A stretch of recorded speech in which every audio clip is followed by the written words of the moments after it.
Joining in on this Sunday evening with me. We've made it through another week. Getting ready to start another one. But at least we made it this far. I hope you had a good weekend out there. Whether you're watching this live right now or you're going to watch this in the replay, I want to let you know that I really do appreciate you taking the time to watch. It means a lot to me.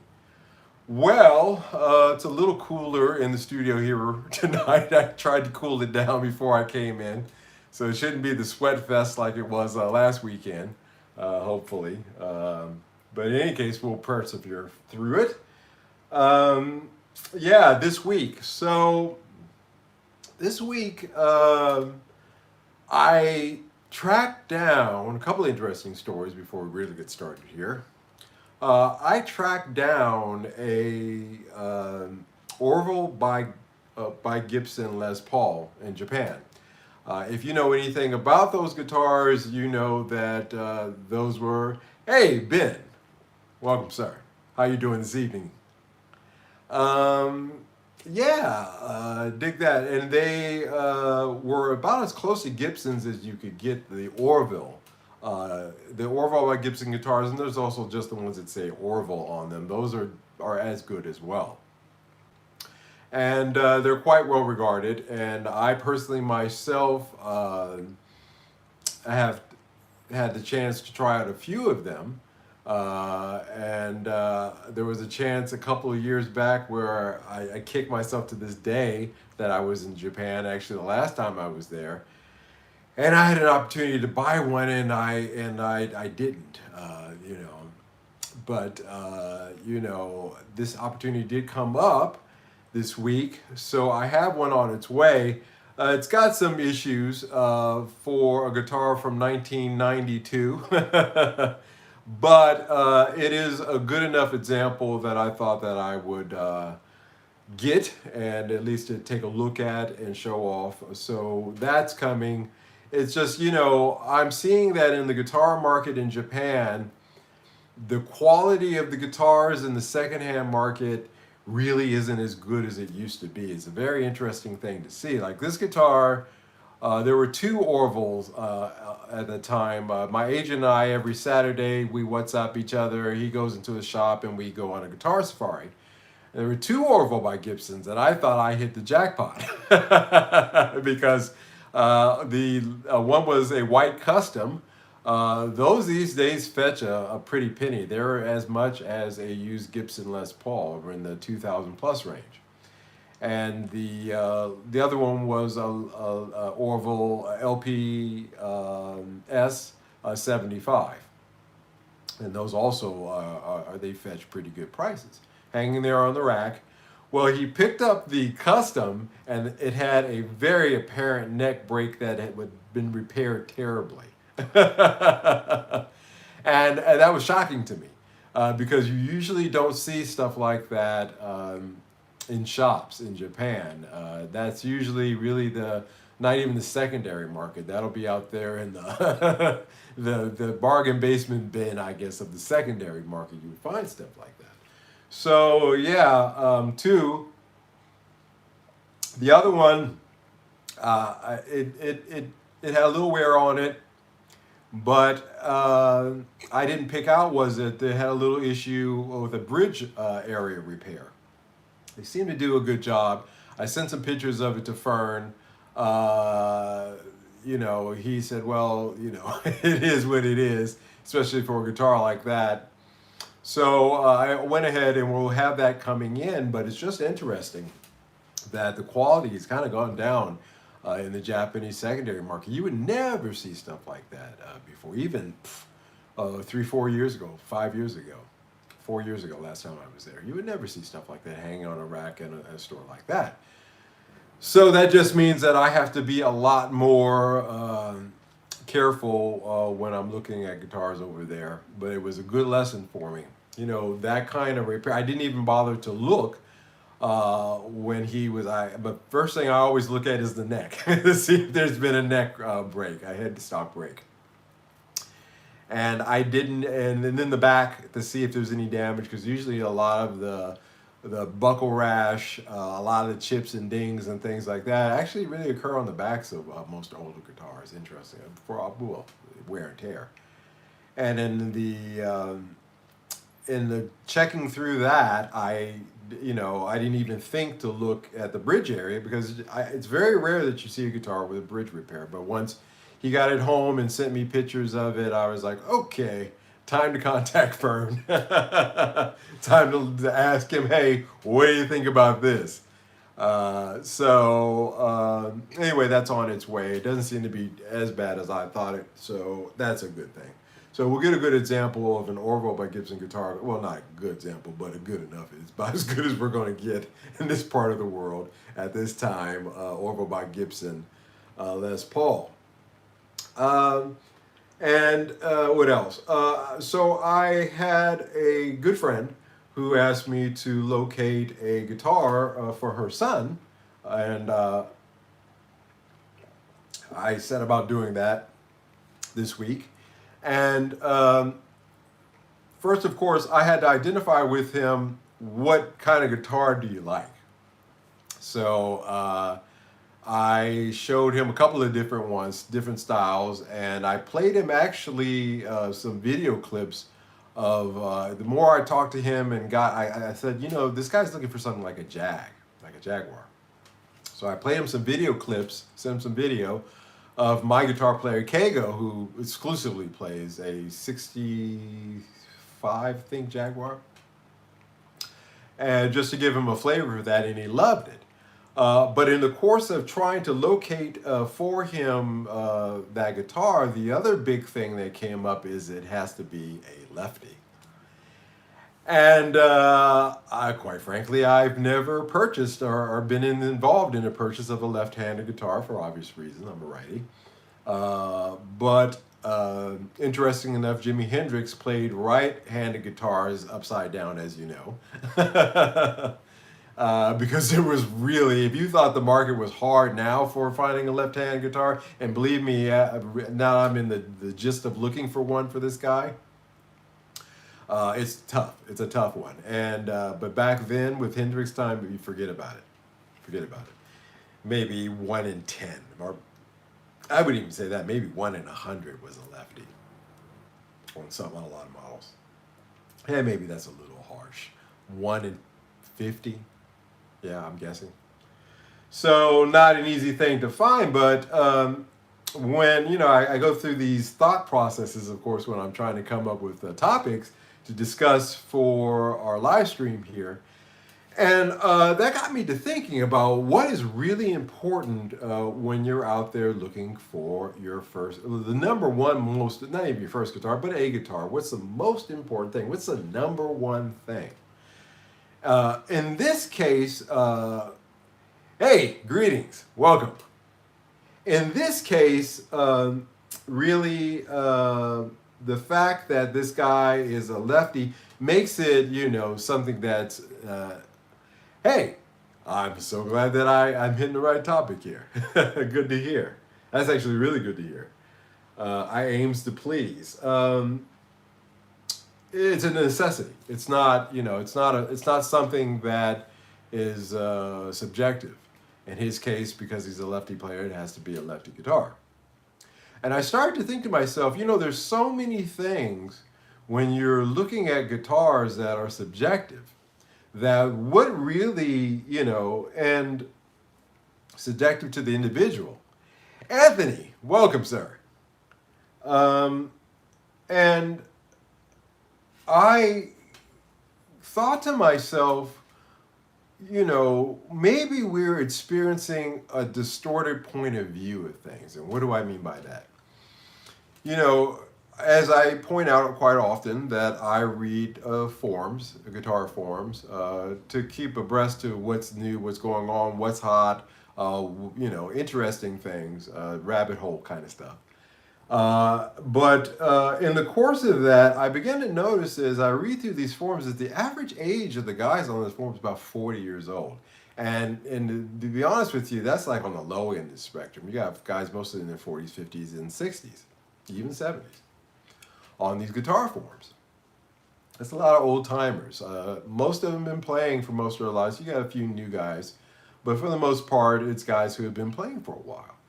And I wonder, that's a bubble in itself. I've always said that I guess, I always point out golf clubs. Like I'm sure there's million, not millions, but I'm sure there's quite a substantial number of golf club related forums, magazines, that thing, as much as there is for guitars or whatever. So, but I often wonder that even in those forms and in that completely different related article, is there a bubble that occurs in that in terms of sound? What do they call it? An echo chamber, in terms of thoughts, ideas, and things of that nature. And what things are really relevant? We talk about weight as being one of the main things that people ask, well, how much is it? And even prior to getting into the Les Paul thing, I didn't care about the weight of guitars. I never asked. It didn't matter to me. I didn't reject or accept a guitar based on its weight. That wasn't the criteria that I was really judging that guitar on.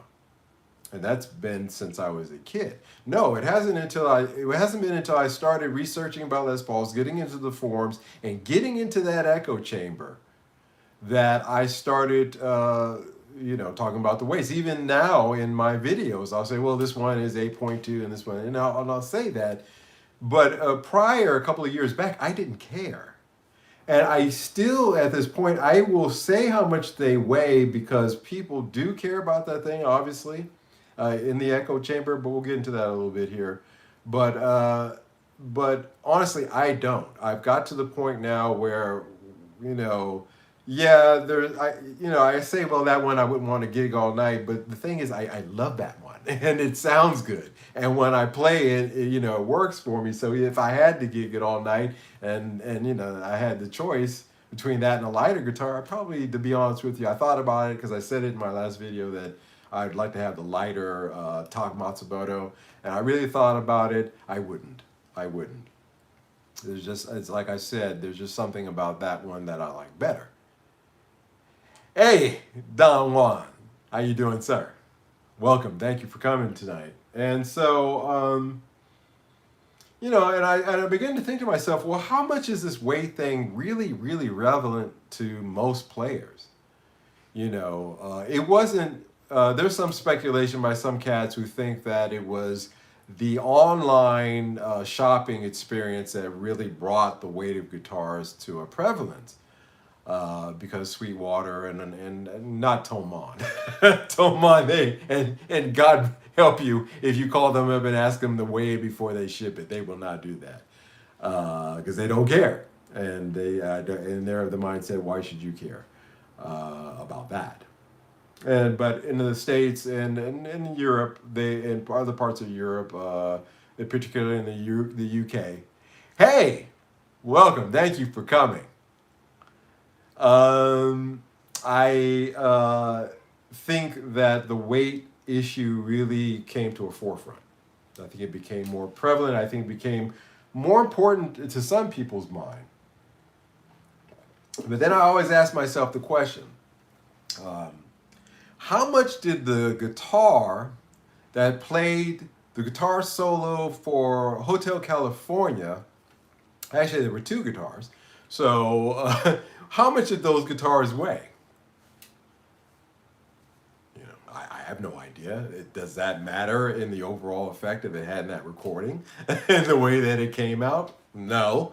Do we 30, 40, 50 years later still dig the sound of those guitars? Yes. So was the weight relevant? No.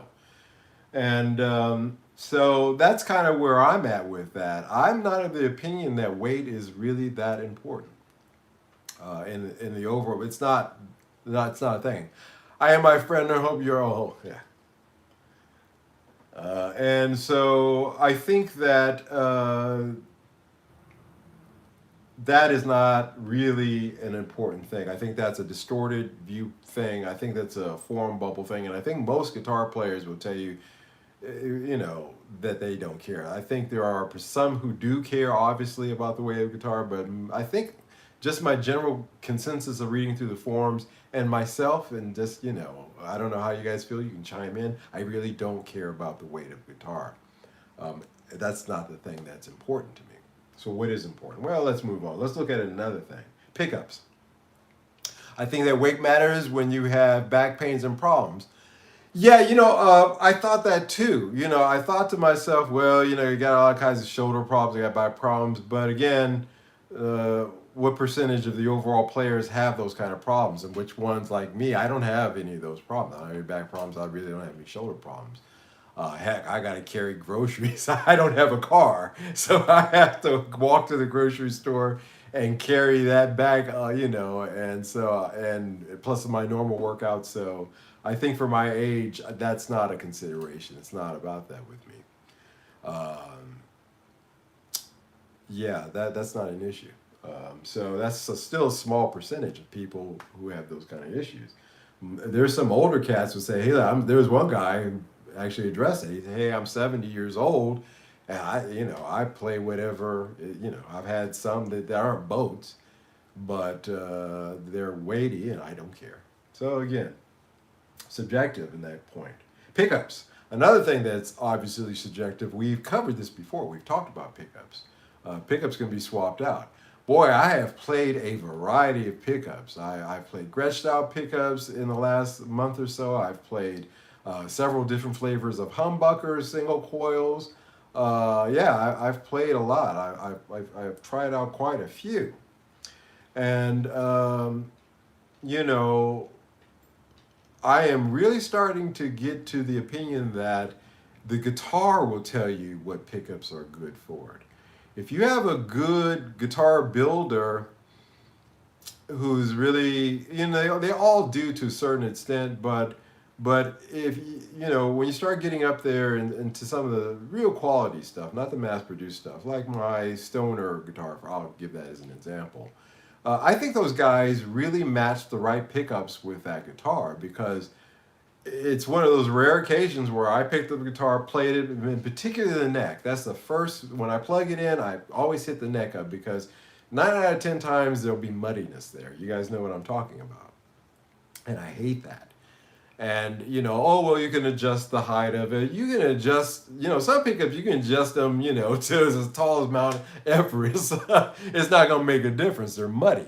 One of the main things I hate is the selection switch location on almost all guitars. Yeah, it's an awkward thing. You got to learn how to make that quick move, tap, Some guys just made an art form out of it. I will say that much about Paul Stanley. If you watch him, he's quick at switching. How many times have I cut my strumming hand when it gets a little crazy? Yeah. That's one of the reasons I'm not a big fan of Bigsby's. I have now 2 guitars behind me with Bigsby's, and in both cases, I'll be honest. In both cases, I find that Bigsby gets in the way. Some people love them. Again, a subjective thing. But pickups can be swapped out. The muddiness, if it's got that in it, then I'm done with it. But in the case of this Stoner guitar, Les Paul, it's great. I have no desire to change or touch anything on that, and that's a great thing. But again, that's subjective. Another guy could pick it up and say, this is too bright. See how that works? So there's that. You can swap so it's not relevant. Color. Oh boy, I think that Epiphone Emperor I have sitting here behind me in its case, the more I look at that Korean made in the woods those Koreans had during that time, it's just a gorgeous color and a gorgeous guitar. And in that case, it is subjective also, but I think the majority of people will look at that guitar and say that it's gorgeous. But again, color comes down to your taste. Some guys, I only play black guitars. So some guys, I only play, like me, as far as Les Paul's are concerned, I like, not Clownburst, but I like that as long as it's not a Clownburst, I like that, whatever they call it. Not Desert Burst, but Cherry Burst. I like a Cherry Burst. But that's my favorite Les Paul color. But, some cats have a preference, and again, that makes it subjective. All right, so I've been beating around the bush. What is the thing that do I think is the number one most important thing? And I'm going to tell you, after going through a billion guitars, it's the neck. It's the neck. Now, again, a subjective thing, but a thing that is, it's just like whether, I think it falls also in the category of lefty and righty, is that it can make or break whether you can play the instrument or not. And this is whether you're big guys, small hands, little hands. I know guys with small hands, they like big necks. I know guys who have big hands, they like small necks. So again, this is one of those things. However, if the neck is not right, if it's a poorly, I'm talking about the feel of the neck. The thing could be a boat anchor as far as I'm concerned. But if it has a really great feel, and you'll say, well, Mike, that's kind of subjective too, because that's how you feel. No, it's the one thing that every guitar player at some point will realize that it is, a key, probably one of the biggest, most important things, because if you don't like the neck, it's not going to work for you. And that's why some of those guitars that they came out with that weird checker pattern on it, where they did the indentations on the back in order to supposedly cut down or increase glide or decrease glide. I couldn't figure it out, but that went the way of the dodo bird. You don't see a lot of those. Nobody adapted that. Nobody wanted that, because it's not really a subjective thing. That's why I thought to myself, as well, it's not subjective, because they've tried different ways of doing the necks, the back of the neck and things of that nature, or the frets, fretless. I know a guy who just really loved playing fretless basses. I myself, I could play it, but I never took to it. I liked a fretted bass. But again, the neck, it's one of those things that has to be right. And hey, good evening. And thank you for showing up. And, like the 59 Les Paul by Epiphone, that on just about, I've never heard anybody complain really about the neck on that guitar. I've had some guys who thought, I've read and said, I thought it was this, so again, the subjective part of it, I thought it was this, but when I held it in my hand, it felt great. So, and that's a pretty generally mass-produced neck. So, again, not exactly subjective, not exactly as severe as the lefty-righty issue, but it's right up there, and that's why I put it as one of the number one things that you should look for. And you can't find that out until you try it. And if you're buying something online, you're not going to know till you get home. And another thing is that there is slight differences, even in those Epiphone necks, there's slight differences because they're hand rolled. I've talked about that there. There's going to be a difference between the quality of that neck on a Monday morning shift and that quality of those necks on that Friday evening shift, or late afternoon shift, because it's going to be a complete different thing. So there's going to be variations in there. But for the most part, they do have a guideline. But that's the thing, you have to feel that out. That's where it can become more on the subjective side, because you can say, which one of these 59s, if you had the option, which we unfortunately don't as much as we used to. That's a separate subject for another time. But we don't, generally you would sit down like I used to do as a kid. I'd sit down, Guitar Center, Hollywood Boulevard. There'd be a bunch of Squires, some of them different colors, but some of them same colors. I'd get a chance to try all the different ones and feel them out. Again, not once really asking how much does this thing weigh. More really concentrated on how that neck felt, how it balanced out. Even if it's a heavy guitar, if it has a good balance to it, you got a good strap. And I've got straps back here. Do I have any handy? Yeah. I have really great guitar straps. This one actually is really nice. This is Nature's Sons. If you guys are familiar with Nature's Sons, they make these straps in the United States made from hemp. So it's a very strong, durable strap. And this thing, 10 pounder, no problem. And this will make it just feels comfortable. So again, getting back to, we touch upon the weight thing now, but the neck, and you're not going to do that online. You're not going to be able to differentiate and be able to make those kind of calls.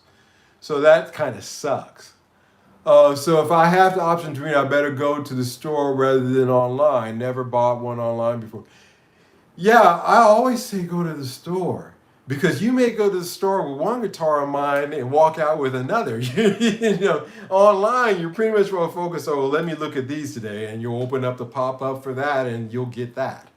But when you walk into the doors of a music store, you get that, and you get a whole lot more that you weren't experiencing. Again, that's how I came across that Stoner Les Paul that I'm just in love with. I've owned a lot of Les Pauls made by Gibson, made by this Epiphone, made by that and the other, and I love that one. But I wouldn't have found it if I didn't go down to the store and discover it. I didn't know it was there. So until I found it. And you won't know that until you walk through the door. See how that works?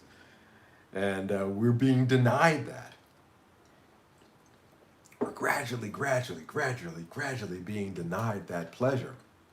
And it is a pleasure to discover something like that. So the neck, guys, I think the number one, you may disagree with me, but I think the neck is the most important thing.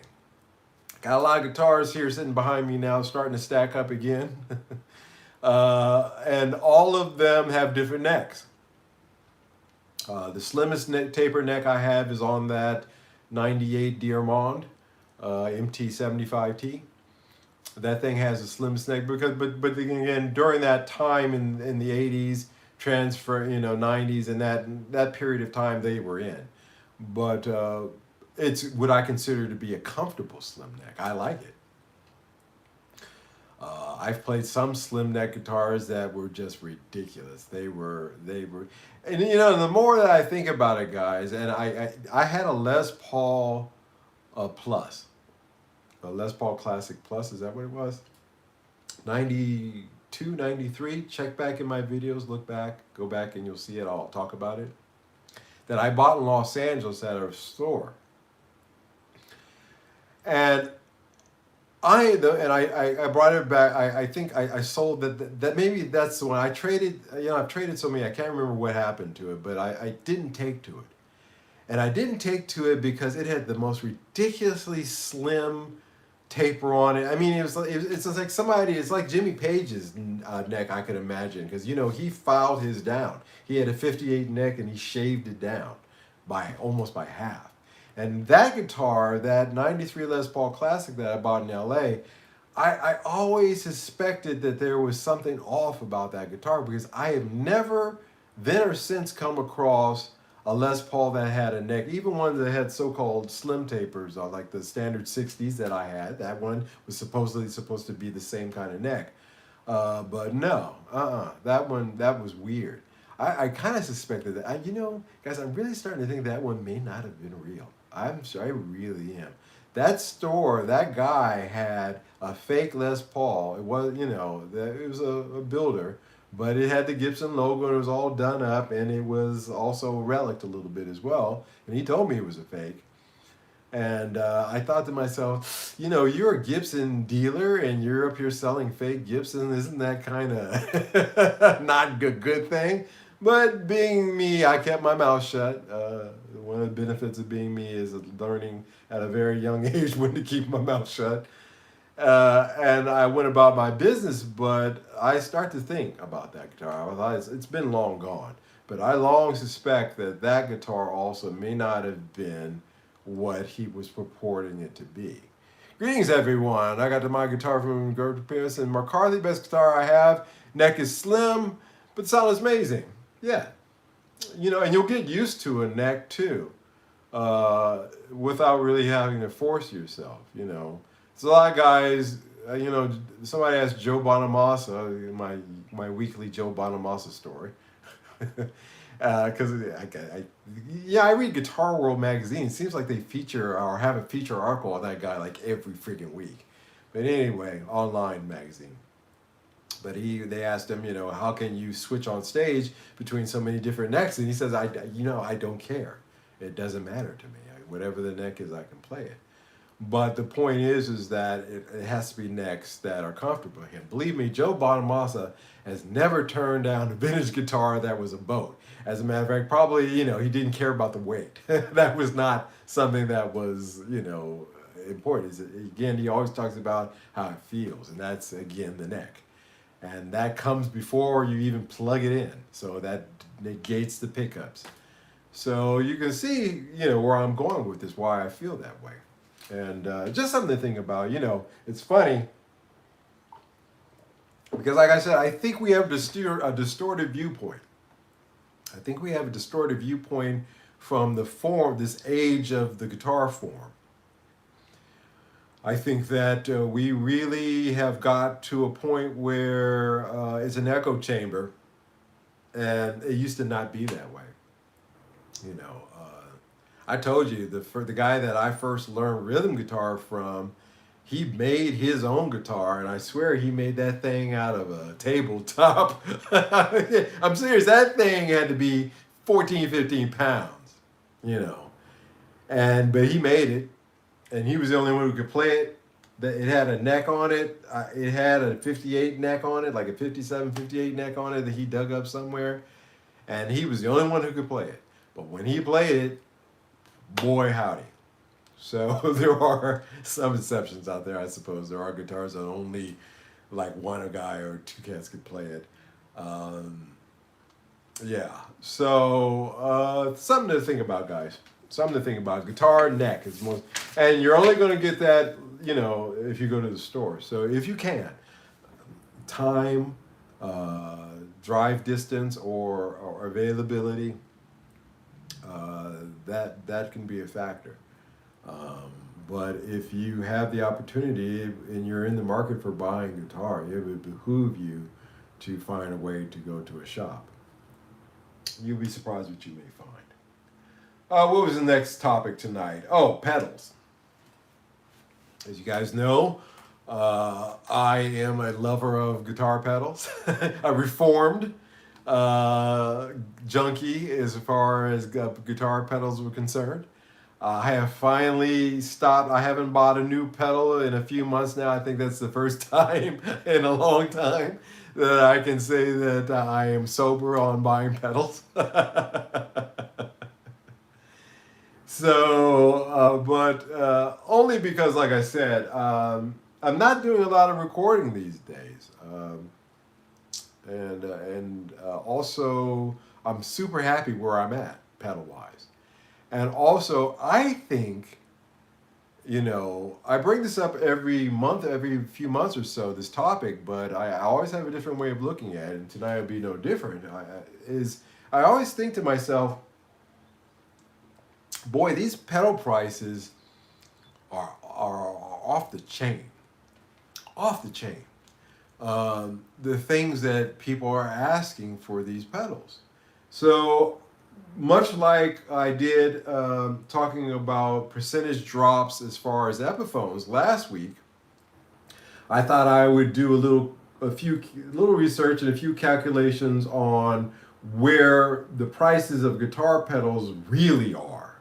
Not what people are asking, but what they're really selling for, and how much that represents from, and percentage-wise, from what people are asking. Now, I'll preface all this by saying that this age of the $400 guitar pedal or on up. Now, I can understand if you're buying a unit like an Axe Effect or a Kempler or something like that. Those things are studio grade deals. You take one of those, you put it in a rack in a studio, and quite frankly speaking, you don't need jack else. You don't need amps, you don't need pedals, you don't need anything else. So if I had a big studio like I used to work at back in the days, and I had the option between, and I remember I was a second engineer, not a glamorous job, guys, not a glamorous job. And I had to lug out those amps, mic them up, tape them up, so find a spot. The engineer, okay, move it over, okay, there, tape it up, mark the floor where it's at, and all that great stuff. If I had a choice between that and having that Kempler and pushing an on button saying, okay, what preset are we going to use today? Believe me, that's worth the money that those things are. As a matter of fact, I think with that kind of labor that you used to have to put in to record in the studio guitars and basses, unless you were going direct into the board, which still is an option, but a lot of people still do. But given a choice between those, I think anybody would say that for as a price point, a Kempler or an Axe Effect is well worth the money from a labor standpoint and a time save and from a time saving standpoint as well. You're paying, the major studios were $500 an hour and up in LA. It's no joke. And the ones I worked in. And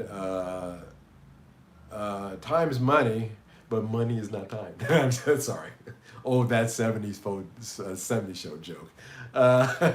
There is a real time saving element to something like that.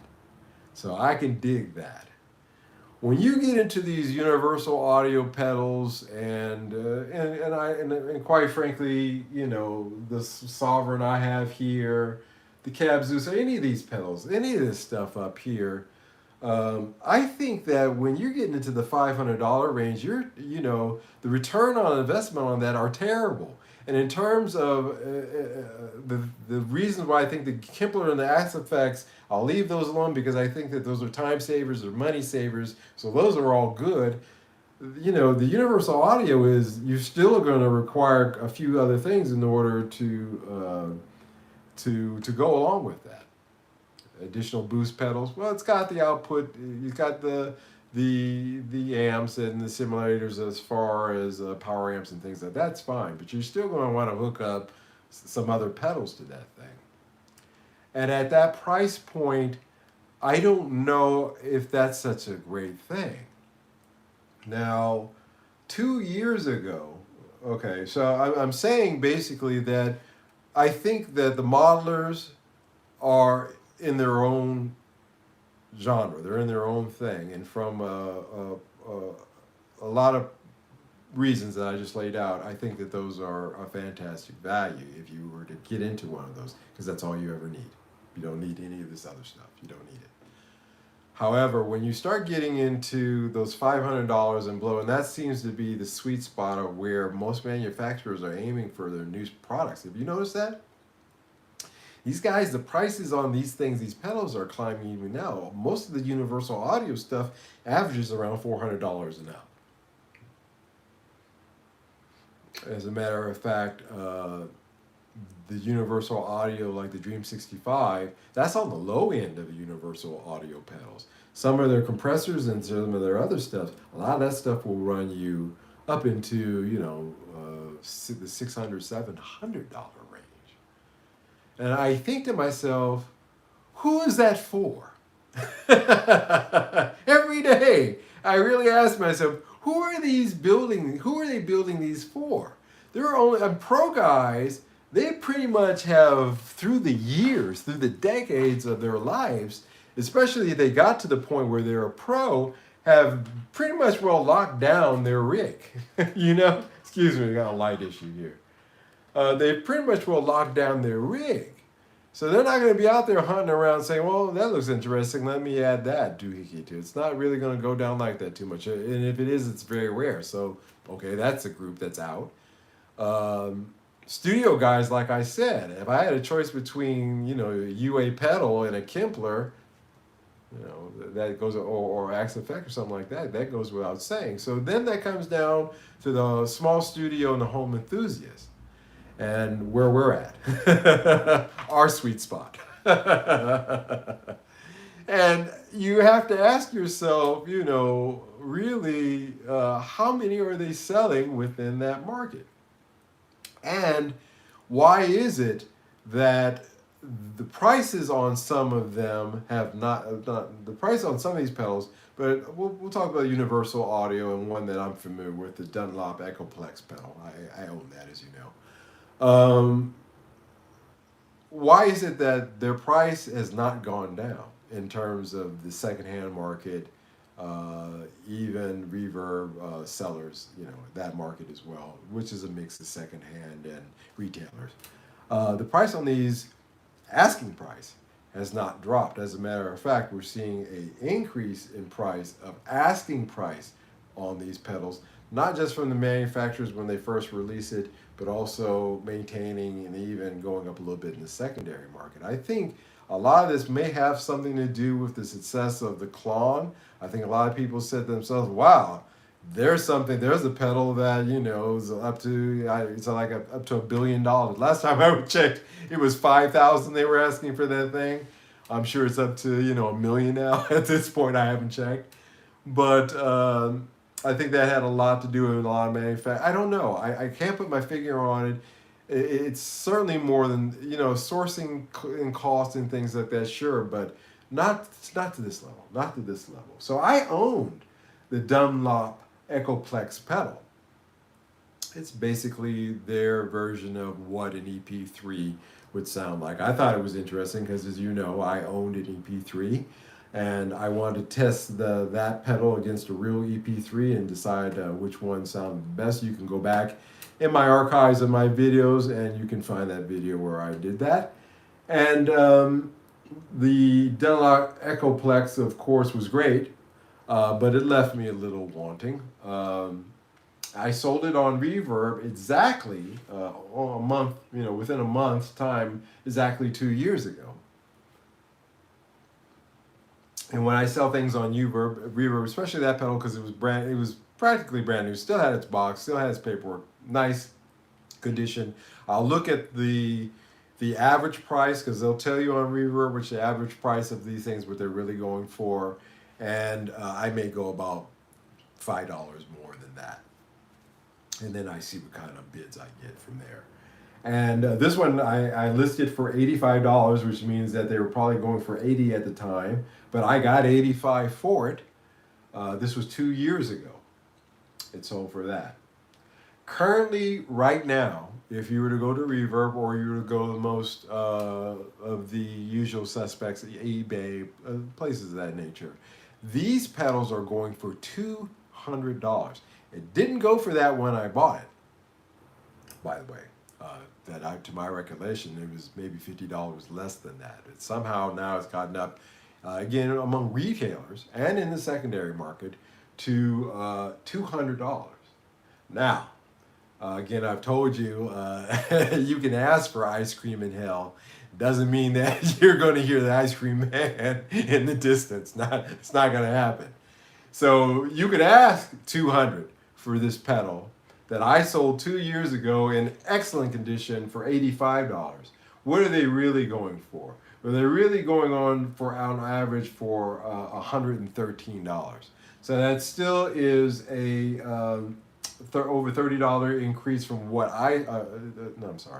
that's, basic $25, $30 increase from what I paid for mine. But it is nowhere near the $200 that everybody's asking for. This represents over a 40% price drop on that item. So let's keep that 40% in mind. Let's keep that number, 40% drop in mind.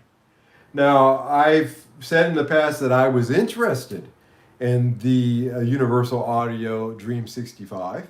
I wanted to check it out because, again, it's as you know, this board that I have set up here is set up to basically emulate a pretty fancy Fender amp. And I thought maybe the Dream 65 would be a good placement instead of this Legends F1, which is based on Fender Blackface. So for a while I've been hankering for it, but I've been waiting for the price to come down, and I have seen no movement. And it's been a while since those things have been out. I've seen no movement in the secondary market in terms of the price that people are asking for those. I find that very curious. So what are they asking for it? In the United States, they're asking still on average $399. Over here in Europe, they're going for $474. UA is competing with Strymon. Yeah, but I think Strymon has, to be honest with you, Strymon is in this situation. It's the heavyweight, and so you're kind of punching up in the case of UA. Given choice between those companies, I would go with Strymon. But so over here in Europe, they're asking $474 for it, for the Dream, which, you say to yourself, well, why is that, Mike? Well, you got to realize that when things get imported in, they have a VAT over here. That VAT usually gets passed on to the consumer. And so, yeah, that's the 74 extra that we're paying over here for it. Here's the thing. So I looked up what are they actually selling for, and I'm very grateful. The one thing that Reverb is proving itself to be useful for is their aggregation of sales data, and the fact that you can go into that sales. It's a very useful tool if you're selling if you're selling guitars or whatever. It's a very useful tool for you to find out exactly where you need to be in terms of buying something. Where you really want to try to haggle gives you, a reality. Like I told you, the territorial. Anyway, you guys know that one. I've mentioned it a lot of times. You really want to try to establish what the true price of something is. And on Reverb, they're saying that at the end of the day, these are selling for $241 when they do sell. Again, excluding shipping and taxes, relevant taxes. But this still represents, again, an over 40% drop in from what people are asking for it and what it's really going for. Now, what is that 40%? That 40% represents the retail markup. So when you buy a guitar, take it home, play it for a while, take it back to the same shop and say, oh, I don't like it. Generally, or even if it's not the same shop, taking it as generally, they're going to make you an offer that's somewhere in the range. If it's really a nice, something special, that would be the outlier. But generally, they're going to offer you something that's 40% of the retail price of that guitar. And so what we're seeing here in the pedal market, and I can explain. I mean, this explanation is okay for understanding the consumer end, the seller's end on it. I'm not understanding, and also the retailer end of it as well because of that 40% margin. What I'm not understanding is why in the heck, again, do people think that if I bought something, I'm going to not eat that 40% margin? That 40% margin is the devil's playground when you buy things.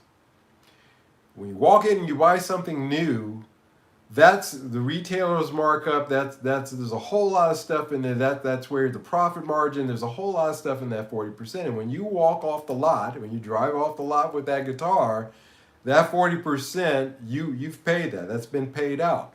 So that means that when you go back or you would go back on the market to sell the guitar, that portion has already been burned off. That guitar, that value's been burned off of it. Unless, again, like I said, it's an exceptional guitar or it's the hype of the moment guitar. But generally, you're going to see that kind of a decrease in the value when you walk in to resell.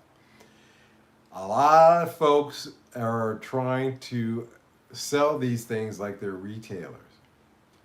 They're seeing what the retailer is selling it for, and they're putting it up in and around the retailer price. They're trying to negate as much as possible that precipitous drop of 40% that you get when you drive something off the lot that's brand new. So there's another reason why I like buying secondhand guitars. Yeah, they're a pain in the ass like this Orville I have that's coming because it's got a repair on it, and I don't like buying guitars that have repairs on it. I just don't. I won't touch them.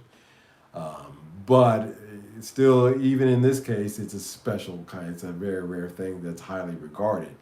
So it's holding its value, but that's the exception.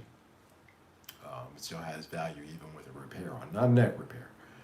Just a bridge repair, which could be all right. Probably not the end of the world. But anyway, the point of this is that a lot of cats out there are really of this mindset that they're not going to eat that particular 40% drop. And that is where and why we're at currently with a lot of these used prices. The reality, when the rubber hits the road, is that everybody's going to eat. The ones that are selling are the ones that were willing to take that hit. Hey, I walked away with 60% of my money. I had this for X amount of time. Time times what I lost in that 40% per day. Well, I paid $2 a day to have the pleasure of playing this guitar. Sometimes you can look at it like that. That's one way of looking at that. But I told you a lot of guys are new to this market, and a lot of people are stubborn, and a lot of people are hard up. So you would see this kind of thing. So it's one of the reasons why with pedals, man. I wouldn't touch. It's getting to the point now where it's too much. Then you'd have to. Then you gotta, if you're buying online, even if you're buying in a shop, secondhand, there you have some leeway. But even in the shops, I have local shops here. They have secondhand pedals.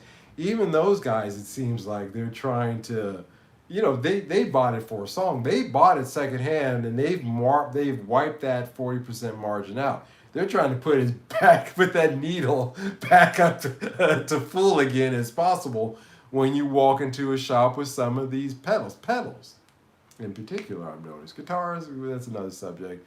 Maybe not as bad as I'm seeing with pedals. So right now, guys, I'm not in love with the idea of purchasing pedals. I think the market out there is wild, wild west. I talk about that. I don't like that. I don't like these numbers because all this is telling me is that there's going to be a whole lot of arguments out there. I walk into it. Imagine guys asking, $399. I said, I'll give you $241. How well do you think that conversation is going to go over? I can stand there all day and say, well, hey, to be honest with you guys, the numbers don't lie. That's what they're truly selling for. And, you'll have that guy who's like, the capitulation moment where he's like, you know what, I've had this for 6 months, tired of holding on to it, fine. You'll start to see more and more and more of that as this stuff just sits and sits and sits and sits. And so yeah, pedals, guys. I just looked at these numbers. This is ridiculous. And this pedal, my Dunlop Epiplex, realistically, I sold it for 85, which I thought was excellent at the time. I think I paid 140 for it. Right now, that's what they're going for. They're going for 113. Again, nowhere near what anybody, even the lowest price on Reverb in this case, is asking for it currently. So, the crack is strong with this one. People are definitely indulging on substances and before they go on to Reverb to type in this information in terms of price, because it's amazing to me because Reverb tells you, hey guys, this is going for this right now. They completely chose to ignore that data. And no, I gotta know, this is what I paid for it, and doggone it, that's what I'm gonna get back from. I'll get what I paid for. A lot of inexperienced sellers out there. A lot of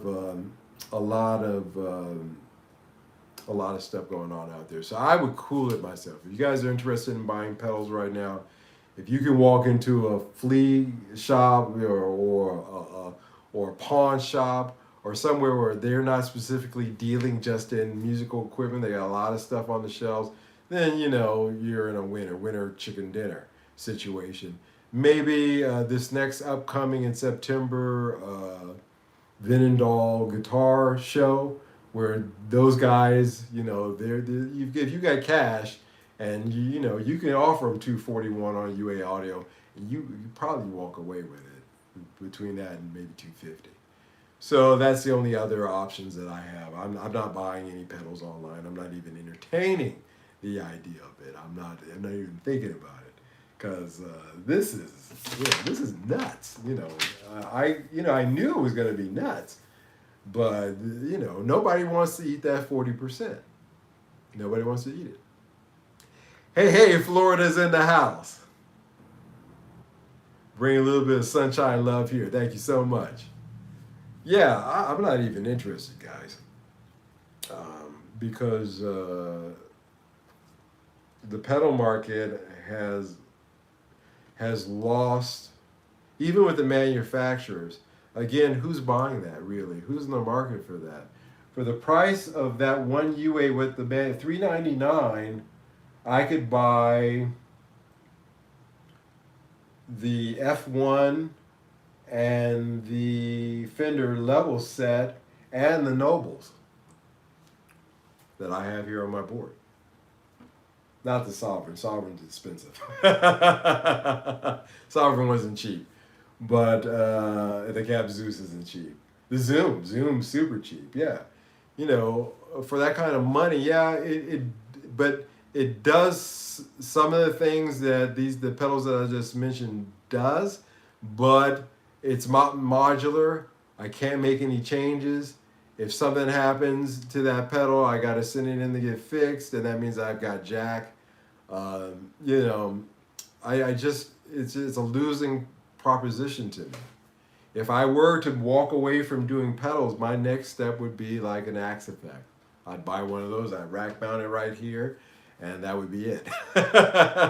I'd again lose my individual sound that I think that I get my sound. My sound, they say, is in the fingers. Well, yeah, that's true to a certain extent, because any guy's going, I can pick up any guitar and it's all going to sound shitty equally. So there's a little bit of that, but I do think that a modular pedal system, to me, still is the way to go, because it's you. It really defines who you are. The only drawback to the Axe Effects and things like that is that regardless of the configuration that you put together, even if you model, I suppose maybe there's a little something there, but it's still going to sound elevator music-ish. But it's still a great option. Again, it's a better option than what I used to have to do. Miking amps, carrying amps. People talk about the weight of guitars. I think they should be more interested in the weight of their amps. There, my friend, is the backbreaker. There is a shoulder problem. It's not the guitar, in my opinion, it's the amp. I told you the story. This girl band, the girl was playing Fender Rhodes, and somehow or another, they thought that I had to help them break down their equipment. And their manager was like, "Oh, could you go over there and help them break down that Fender Rhodes?" I was like, "F you." It's Japanese. It was in Japan. It was that whole Kohai Senpai thing. I guess they thought that I was here, and I wasn't. And they said, "Well, let's just ask him to go over and break their equipment down." That happens. Especially in small events. And I was like, F you, because I'm not going to break my back on that thing. I don't know how that little thing, I don't know how that girl, she weighed about, a buck. I don't know, $1.05. I don't know how she could do that on her own. And had to have that Fender Rhodes. Had to have it. But yeah, a lot of cats have to have those heavy amps. That's the backbreaker. That's the thing that'll mess you up. So there's that, guys. Just something to think about. Be real careful out there these days when you're shopping, when you're buying things. Somebody said they're in the market for a new guitar. Be really, don't be a dick to the sellers. Asking too many questions if you're going that route, if you're not buying it in hand. But at the same time, do be discerning. Do take the time to do your homework. Do take the time to do your diligence and to look into prices. It's called a smartphone, but mostly idiots have them. Because you have more computing power in the palm of your hand than the thing that they sent up supposedly to the moon back in '69. And that's a fact. You have more computing storage power in terms of this little fob right here than you had in all the earlier IBM computers combined. So you have a smartphone, use it. What are these going for? What are these really going for? If I can't buy it in person, let me go onto a forum and see what people were saying about it, because maybe they'll answer a question of mine. It's a fat neck, it's a thin neck, it's this, that, or the other, or it's got this feature or not. Do your homework. I always end every of my my live streams. By the way, one of these days I will start doing podcasts, I'm thinking, Because God, honestly, I can speak for hours. Much ado about nothing, but I can pull it off, and keep it entertaining. At least I hope. But yeah, anyway, I digress. But do your homework. Do your homework, guys and girls. Do your homework out there because it's the Wild West in pricing out there, and don't be that guy who gets duped. You're buying it if you're buying the secondary market. There's no freaking way that you should be responsible trying to make up for that 40%. That's not on you. I found that good condition is a very subjective term. Yes, sir. That's the other thing. My good. Well, we're all good. As the motto of this channel is "I'm good." We're good, but people's definition of what good is, yeah, that's hella subjective. And so I'd be very careful of that. And we love him, we hate him, but he's there also to show us a few things. You'll see how Trogley, when he'll get stuff in and he'll say, well, the seller told me it was this, but when I got it in, it was actually this. And sometimes he has the option of returning it, sometimes he can't. And so, yeah, and well, they told me it was good and it's not. Well, yeah, because you're dealing with people who have a lot of motivations on their end. Being truthful and honest, unfortunately, is not top of the list with a lot of people, as much as we would like. So, yeah, there's that. Yeah, guys, dig that. It's just really a Wild West out there. Do your homework, do your homework, do your homework. I talk about this repeatedly. I really stress it because don't be that guy. Don't be that guy. Don't be that guy. Don't pay somebody else's mistake or not mistake. Don't pay somebody else's tax. Yeah, don't pay somebody else's tax. That's a good one. Friend bought a base and God hosed on it. $700 for a Rusty Pots and Jacks. I told him not to go for it, but he did. Well, yeah, man.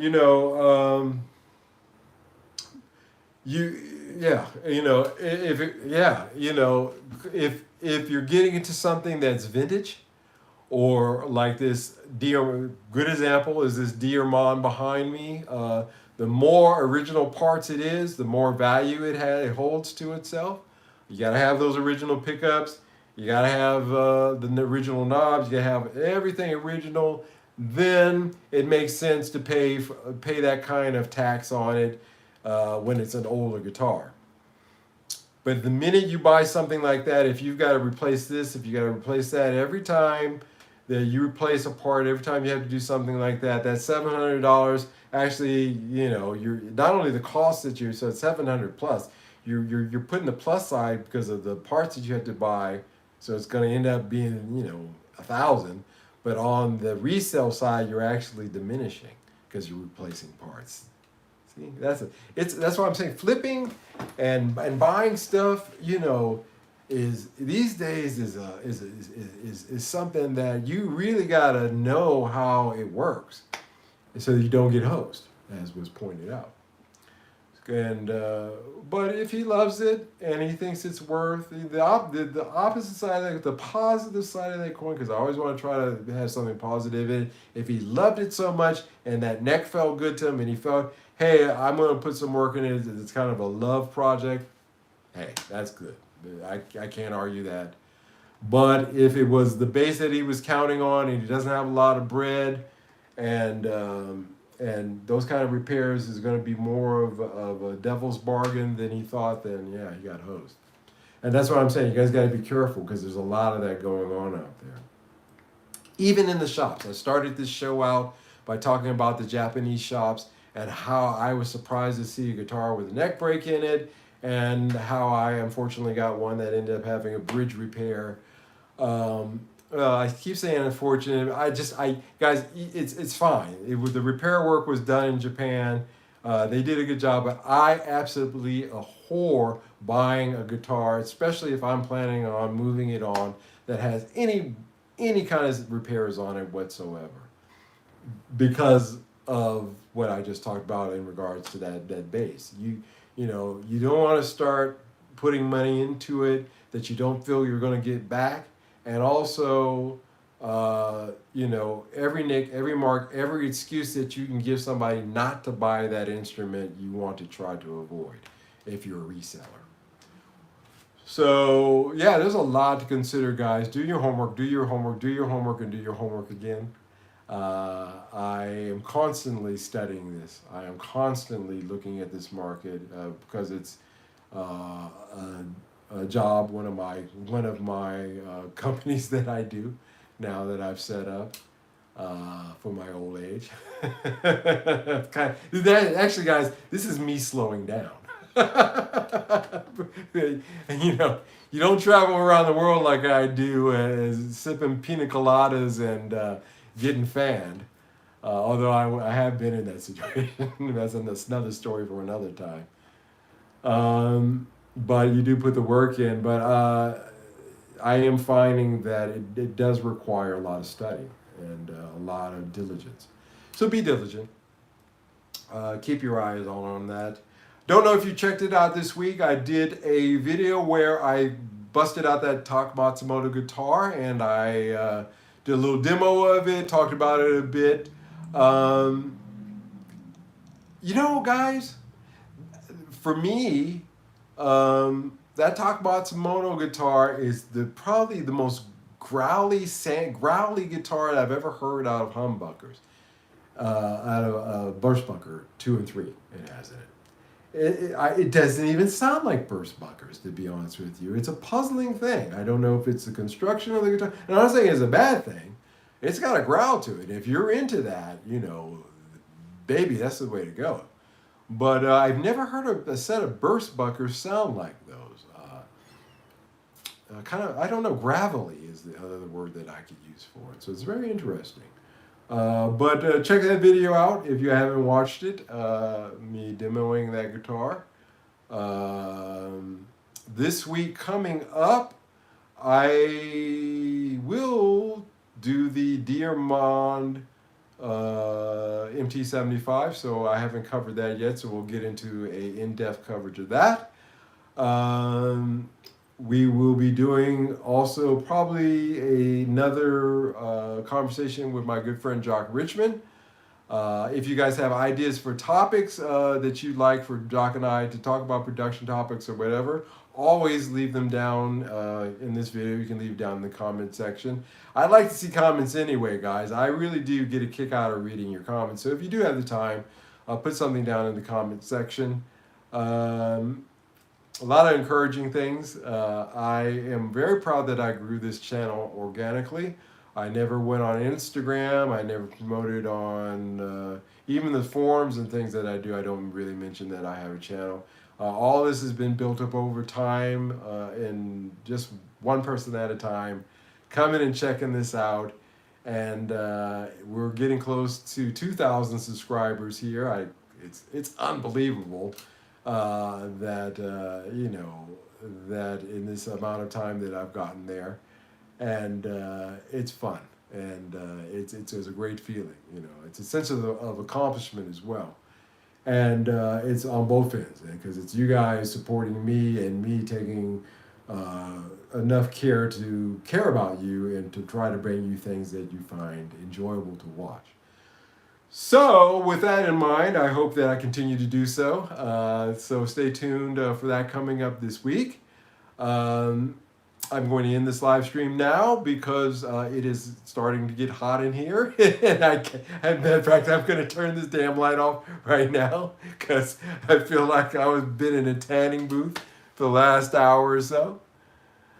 Thank you, Ben, for taking the time to watch, brother. And thank you for all you guys out there. Hey, I've got 12 watchers and 9 likes. The math there is not adding up.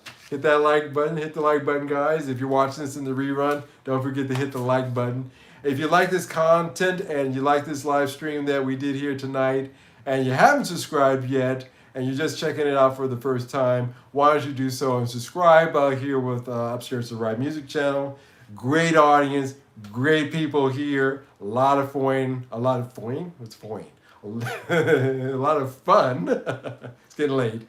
A lot of fun, and I do think that you should join us, so please do. All right, guys. Oyasu minasai. Ohio gozaimasu. William Morgan, depending upon where you're at. Morning, afternoon, evening. You have yourself a good one. Have a good week. Take care. And always remember to pay it forward. All right, guys. See ya. Bye.